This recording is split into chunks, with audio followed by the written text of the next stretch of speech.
इमरान खान की फैमिली जिसका सियासत से ताल्लुक नहीं है वो तो उसके बिहाफ के ऊपर जवाब नहीं दे सकती, लेकिन ये एस्टेब्लिशमेंट का एक तरीकाकार है, वो इस तरह की हरकतें करते हैं। एक अंडा मारा गया अलीमा खानम को जब वो बात कर रही थी मीडिया से, तो चंद चीजें मैं आपको क्लियर कर देता हूं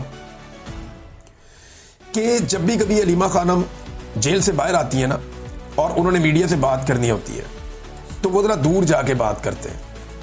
तो जिस जगह पहुंच के वो बात करते हैं वहां पे कभी भी पुलिस वाले मौजूद नहीं रहते, लेकिन आज की बातचीत के दौरान हैरत अंगेज तौर पर वहां पे पुलिस वालों ने घेरा हुआ था।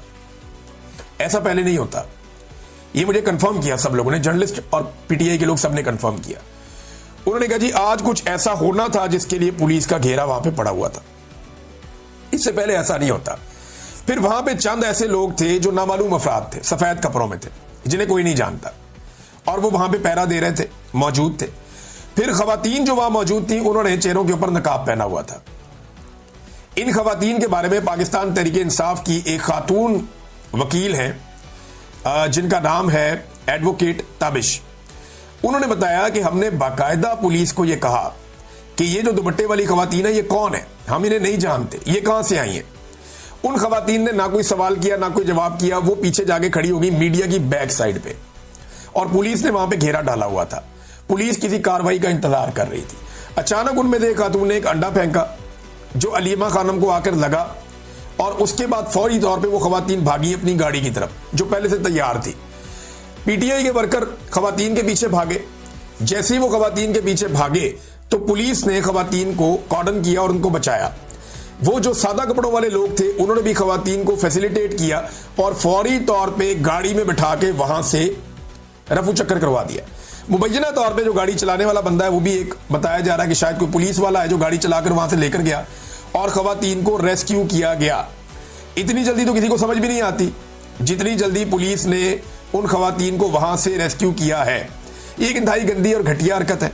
ये ऐसी हरकतों की गुंजाइश पाकिस्तान की सियासत में नहीं होनी चाहिए कि फिजिकल हो जाए, आप किसी को अंडा मारे, और एक ऐसी खातून को जो सिर्फ अपने भाई का केस सुनने आई, उसका सियासत से ताल्लुक भी कोई नहीं है। पुलिस ने कमाल तरीके से उन्हें रेस्क्यू किया। अगर पुलिस का बाद में स्टेटमेंट ना आता तो शायद इतना शको शुबा ना होता, लेकिन जो पुलिस का स्टेटमेंट आया उस स्टेटमेंट से बहुत क्लियर हो गया कि पुलिस इस सारे अमल के अंदर ऐसा लगता है कि इन्वॉल्व थी। पुलिस का बयान आया जी कि दागल के मकाम पर प्रेस कॉन्फ्रेंस के दौरान अलीमा खान पर अंडा फेंकने का वाकया, अंडा फेंकने वाली खवातीन का ताल्लुक पीटीआई से है। खैबर पख्तूनख्वा से all government employees grand alliance और ऑल पाकिस्तान क्लर्क एसोसिएशन के अफराद अपने मुतालबात के सिलसिले में एहतजाज करने आए थे। खवातीन के सवालात पर जनाब कोई जवाब ना हुआ तो उसके बाद जो है वो ये अंडा चल गया। अब मामला यह है कि वहां जितने लोग मौजूद थे मैंने उनसे पूछा, उन्होंने कहा ये सवाल किसी ने पूछा ही नहीं, कोई ऐसी बात ही नहीं हुई। और वहां पे कोई एहतजाज करने वाले लोग अगर अडियाला जेल मौजूद थे तो वहां मौजूद होते। अलीमा खान से एहतजाज करने का क्या उनका तुक है? अली अमीन गंडापुर रोजाना आपको दिखाई देता है, वहां पे आप एहतजाज करें। ये सारा एक प्लांटेड प्रोग्राम लगता है। इससे पहले खुसरों से भी हमला करवाया जा चुका है। इन्होंने खुसरे भी इस्तेमाल कर लिए, बंदूकें भी इस्तेमाल कर ली, औरतें भी इस्तेमाल कर ली, सारा कुछ करके देख लिया है। इमरान खान तो इनसे नहीं टूटता। लेकिन मैं ना पीएमएलएन पे हैरान हो रहा हूं। जो सियासी जमातें हैं ना उनको ये सोचना चाहिए कि ये उनके साथ भी होना, और पीएमएलएन के साथ हुआ है। ये जो वजीर दाखिला बराए मुमलिकत है तलाल चौधरी, उन्होंने उल्टा ये कह दिया कि जनाब ये तो पहले पीटीआई ने कल्चर मुतारफ करवाया जनाब। उन्होंने ये इल्जाम लगा दिया कि ये जो स्याही वाला, जूते वाला, हमले वाला और ये सारी चीजों वाला, अंडे वाला, ये पीटीआई ने। तो मैं जरा चंद वाकया जिनका वो हवाला दे रहे मैं बता देता हूं। नवाज शरीफ के मुंह पे जूता मारा गया एक मस्जिद में। नवाज शरीफ को जिस शख्स ने जूता मारा वो एक मजहबी जनूनी था, ताल्लुक एक सियासी ग्रुप से था। पाकिस्तान तहरीके इंसाफ के साथ उसका कोई ताल्लुक नहीं था। तहरीके इंसाफ ने इस वाकये की मजम्मत की थी। ख्वाजा आसिफ के मुंह पर स्याही फेंकी गई, उनका मुंह काला किया गया। ये हरकत करने वाला एक मजहबी सियासी जनूनी था और इसके ऊपर पाकिस्तान तहरीके इंसाफ ने मजम्मत की। ख्वाजा आसिफ के साथ उस वक्त ज्यादती हुई थी, एक मजहबी जनूनी ने यह किया था। एहसन इकबाल के ऊपर गोली चली। गोली चलाने वाला बंदा बाद में जो पकड़ा गया वो एक मजहबी सियासी जमात से उसका ताल्लुक था, वो खुद भी एक जनूनी था। खुद तलाल चौधरी को दौरान तंजीम साजी मार पड़ी।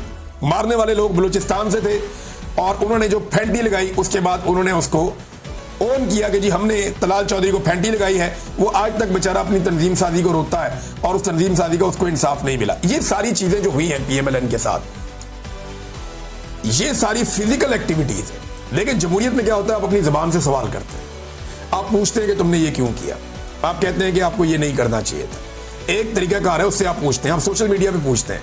हालांकि हमारे सोशल मीडिया पे बहुत गंद है और हर पॉलिटिकल पार्टी की तरफ से गंद है। जितनी गंदी गालियां देने वालों को मरियम नवाज फॉलो करती है, उतनी गंदी गालियां देने वाले को कोई और सियासी जमात का लीडर फॉलो नहीं करता।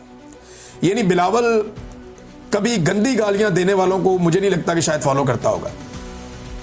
मरियम नवाज हर गंदी गालियां देने वाले ट्विटर अकाउंट को वो फॉलो करती है। मैंने प्रैक्टिकली बहुत दफा निकाल के आपको दिखाया। इमरान खान ऐसे किसी बंदे को फॉलो नहीं करते, लेकिन ये बहुत गंद है, सोशल मीडिया के ऊपर बहुत गंद है, ये मारते हैं गंद। हर पॉलिटिकल पार्टी के लोग दूसरे लोगों के ऊपर बाद औक़ात पर्सनल लेवल का अटैक भी कर देते हैं, लेकिन उससे किसी को ऐसे चोट नहीं लगती। ये जो कुछ हो रहा है ना, यही फातिमा जिन्ना के साथ किया गया, यही बेनज़ीर के साथ किया गया, बेनज़ीर की वालदा के साथ किया गया, मरियम नवाज की वालदा, ये सारा गंद पाकिस्तान में हमेशा से पड़ा हुआ है। आज इमरान खान सबकी बहनों को निशाना बनाया जा रहा है। ये करती कौन है? मिलिट्री एस्टेब्लिशमेंट ये करती है, और सियासतदान हमेशा इसके अंदर एक दूसरे को गंदा करते हैं सहूलतकार बन के। तो इन सिलसिलों को रोकना चाहिए और तमाम सियासतदानों को सोचना चाहिए कि ये होगा तो वापस भी आएगा और सूद समेत वापस आएगा। वीडियोस में बकायदा साबित हो रहा है कि खवातीन को प्लानिंग के साथ लाया गया और फिर उनको सहूलत दी गई, उसके बाद उनको रेस्क्यू किया गया। पाकिस्तान तहरीक इंसाफ के कुछ लोगों ने इसकी निशानदेही भी की थी, लेकिन इस बात को यकीनी बनाया गया कि मीडिया की मौजूदगी में जब कैमरे ऑन होंगे तब अंडे मारे जाएं या अंडा मारा जाए अलीमा खानम को। अब मीडिया ने इसको बहुत बड़ी ब्रेकिंग न्यूज बनाया। हालांकि जो अलीमा खानम ने आकर बाहर इमरान खान का पैगाम पहुंचाया, उस पैगाम पे किसी ने बात नहीं की। सबने बात की कि जनाब अलीमा खानम को अंडा पड़ गया, क्योंकि जिन्होंने ये अंडा पड़वाने का बंदोबस्त किया था उन्होंने इसकी खबर चलवाने का भी बंदोबस्त किया ना, फिर खबर चली भी है। अब इमरान खान की बहनों को अकेला छोड़ा हुआ पाकिस्तान तहरीक इंसाफ ने, खासतौर पे अली अमीन गंडापुर ने। अली अमीन गंडापुर अपने एमएनएज और एमपीएस को लेकर मिर्जा अफरीदी के फार्म हाउस पे लाहौर पहुंच जाता है, लेकिन अडयाला जेल नहीं पहुंच पाता। अंदाजा करें आप, यही गंडापुर है ना। ये पूरा का पूरा अपना कैबिनेट लेकर, अपने एमपीएस का जत्था लेकर, तमाम एमएनएस को लेकर ये गंडापुर लाहौर पहुंच गया और कोई खतरा महसूस नहीं हुआ। और वहां मिर्जा अफरीदी के फार्म हाउस के ऊपर इन्होंने बेहतरीन ज़ियाफत की, इंजॉय किया और बाद में उसको सेनेटर भी बनवा दिया। लेकिन यही गंडापुर ये बहाना बनाता रहा कि अगर मैं अपने एमपीएस और अपने अराकीन को लेकर आया अडयाला जेल के बाहर तो उन्हें गिरफ्तार कर लिया जाएगा और फिर सेनेट में वोट डालने के लिए हमारे पास बंदे नहीं बचेंगे। आप अंदाजा करें, ये आज तक लाहौर जा सकता है, अडयाला जेल नहीं पहुंचा। इमरान खान बार बार कहते हैं कि गंडापुर को बोलो मुझे आकर मिले, ये जाकर नहीं मिलता, आकर मिले, ये जाकर नहीं मिलता। तो पाकिस्तान में तो नाज़रीन ये सिलसिला चल रहा है और पाकिस्तान तहरीक इंसाफ की क़यादत को अब शर्म करनी चाहिए कि उन्होंने अपने लीडर को तो अकेला छोड़ा ही छोड़ा था, अब उनके घर की खवातीन के साथ भी ये सारा कुछ हो रहा है और वो खवातीन